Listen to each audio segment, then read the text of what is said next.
to Grand Community. Green light is showing everywhere. Our heart desire is coming to reality already. Our heart desire in Grand Community is coming to reality.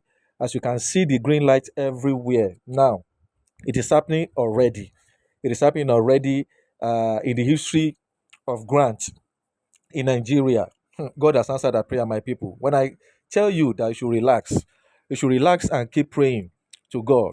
Don't worry yourself. Don't be doubtful. Don't be doubtful. Don't panic.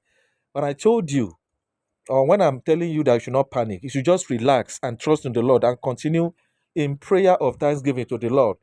I told you guys that God is involved in this, and that God's hand is in what is happening in Grand Community.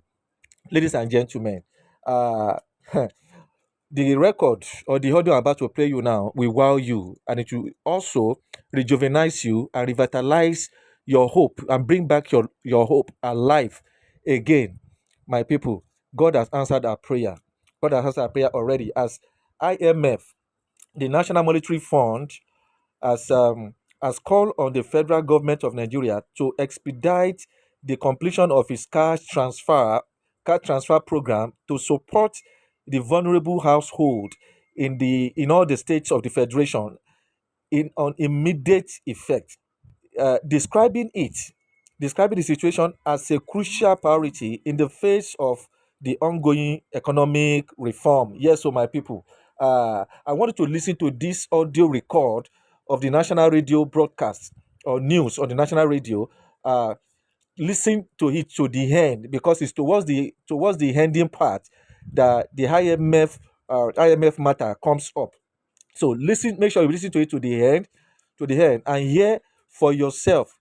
For those of you that are still doubting, the doubting Thomases in our midst in Grand Community, I need you to listen to this. Those of you that have been doubting, or you're even wondering whether there's anything such thing as IMF organization or officials in Nigeria, supervising the fund transfer or grant matter in Nigeria. This will clear your doubts, and your eyes will be cleared. By the time you listen to this, your doubts shall be cleared, and you begin to have hope concerning our expectation once again in Nigeria. So this is a news.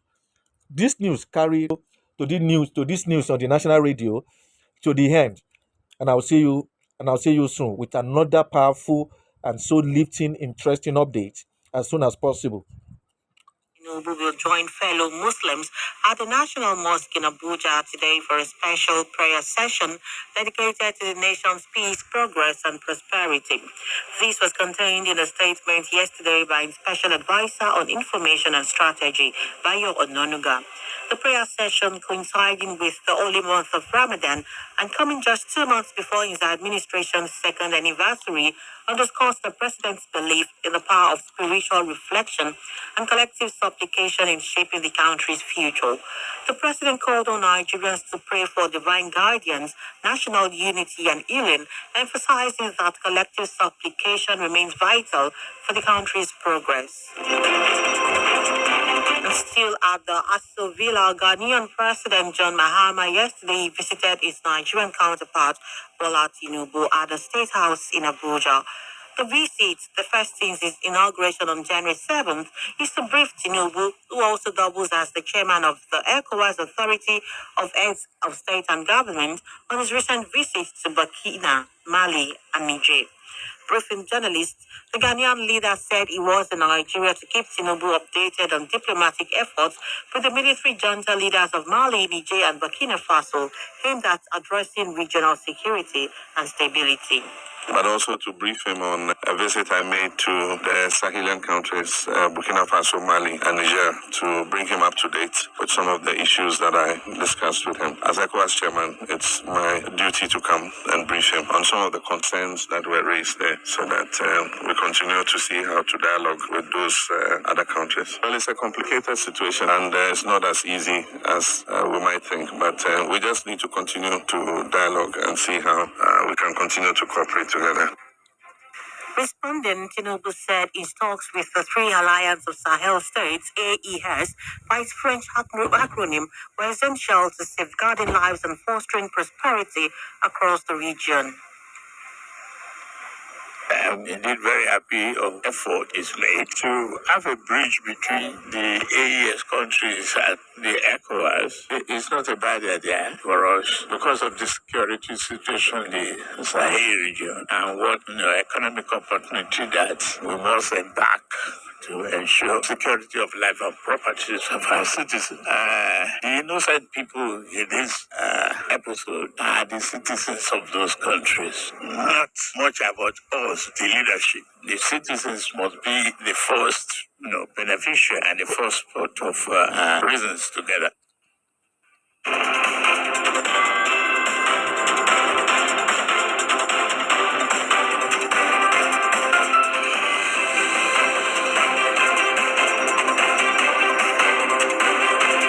Legislative matters, the House of Representatives has passed for second reading a bill seeking to stop anyone above 60 years from vying for election to the offices of the president and governor in Nigeria.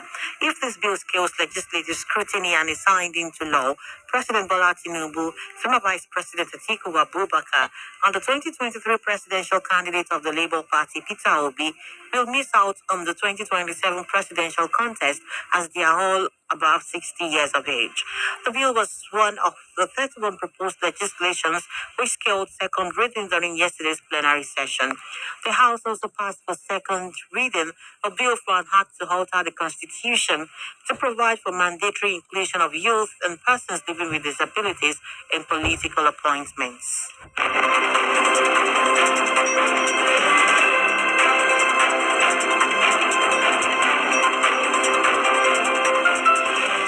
In the meantime, the International Monetary Fund, IMF, has called on the federal government of Nigeria to expedite the completion of its cash transfer program to support vulnerable households, describing it as a crucial priority in the face of ongoing economic reforms. The director of the IMF's Communications Department, Julie Kozak, made the call during a press briefing yesterday. She stated that while the fund welcomed Nigerians' recent efforts to stabilize its economy and boost growth, it was important that these policies were supported by measures that protect the country's poorest citizens. Last year, the IMF advised Nigeria to extend its cash transfer program to rural areas in light of rising poverty and food insecurity. The fund has consistently urged the government to scale up the initiative as a means of helping poor Nigerians navigate the worsening cost of living crisis.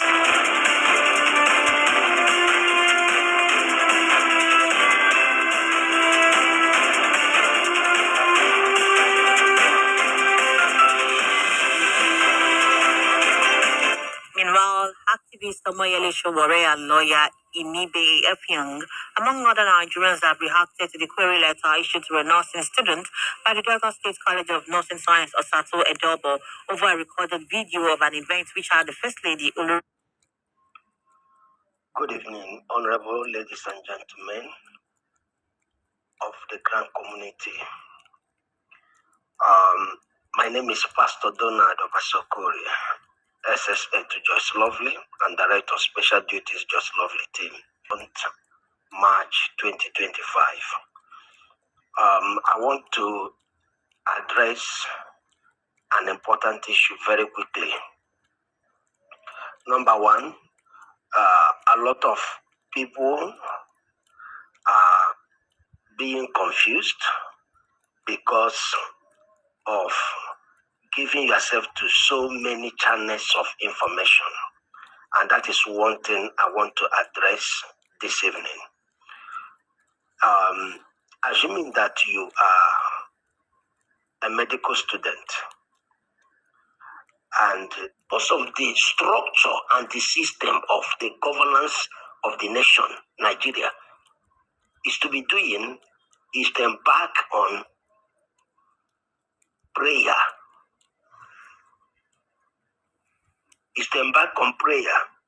If there is a question like, is there any money? I will tell you in all absolutes that there is money. There is money. Now, another question that is very prevalent is, when will this disbursement come? I know that a lot of people have lost hope it will never come because of the antecedents of events in Nigeria. This type of something has never happened in Nigeria. People that have tried it in the past, it has never happened, things of that nature. Yes, there are people that are great today that when you begin to check through their generations, there was nobody in that generation that was great. But somebody was born who rose up and became a turnaround, a turning point, a breakthrough in that family, and things started to work well. If there are people who are to be used to break the jinx of things not working the way it should work in a civil climb in Nigeria, our generation shall break that jinx. I want you to know that God has ordained it, and there is no human being born of a woman or incarnated by a spirit that can do it, that can stop it. Nobody can do it. And I'm saying it with every conviction and boldness that nobody can stop this move of God. It will definitely come true. Now, the question of when will it happen? Since there is a promise that after Salah, it will be done, though no definite date has been given, we need to back it up with prayer. Let the IMF, the stakeholders, and then with the federal government, concerned individuals align together and bring this project to pass once and for all. This is a project that if it happens today, most of the thing Nigerian government is fighting to stop will organically stop. Where there is hunger, there is too much trouble there. When somebody cannot pay for his house rent, when somebody cannot pay for his children's school fees, when somebody cannot afford food, these are essential necessities of life. When somebody can't afford all those things, that person organically will be structured to crime. These are simple things that we should be able to know. And when opportunity like this come, it is an avenue to take an advantage to stop a lot of social vices and bring things in good place. That is my prayer, that the government in place in Nigeria shall have a revelation of the type of opportunity God has given to them. Because with a grant or with no grant, we will still prosper, we will still do well. That is the truth. But with this grant, it is going to help the government to have a very wonderful environment. You know, somebody who has a business is doing will not have time and be considering going into crime. That is the truth. The level of trouble we are faced with in Nigeria is it is like something that is increasing day by day. And this blessing God has given to us, we crash it overnight. So let's continue praying that this one we have been told till after Salah. May God do it, that it will happen like that. After Salah means from Wednesday, Thursday, Friday. So we pray that something by next week, that something can happen. If it happens now, this nation, Nigeria, will experience such a turnaround that even the government could not comprehend. That is my prayer. Then to everyone that is in the grand community, I want to tell you this. Stop subscribing to fake information. I don't speak regularly. the time I was writing regularly has gone. That time is past. The time I was doing daily write-up, even in a day I may do 2 or 3 write-ups, when we were trying to make sure that the consciousness of people will be focused on a particular track that will make them to get the victory. We have achieved that purpose. And this time around, the only thing that brings me out to talk is to say, calm down. Calm down. The issue that has to do with this disbursement, it is settled in heaven. And the earth has given consent to it. It must happen. And through this, economy of Nigeria will breathe the breath of life. Nigerian citizens that are in the program will breathe the breath of life. And that is why I am coming this evening to let us know there is no cause for alarm. That it didn't happen this week as proposed or as expected does not mean it is lost. For those of you that have called or that have chatted me up and I responded or I didn't respond to you, if I didn't respond to you, it's not an act of negligence. It is because of the nature of what is in my hand. And I want to use this time also to say, whether I responded or I didn't respond to you, this very voice note has settled it all. The Lord will keep every one of us alive. You will witness this breakthrough. Nothing is going to stop it. God bless us all.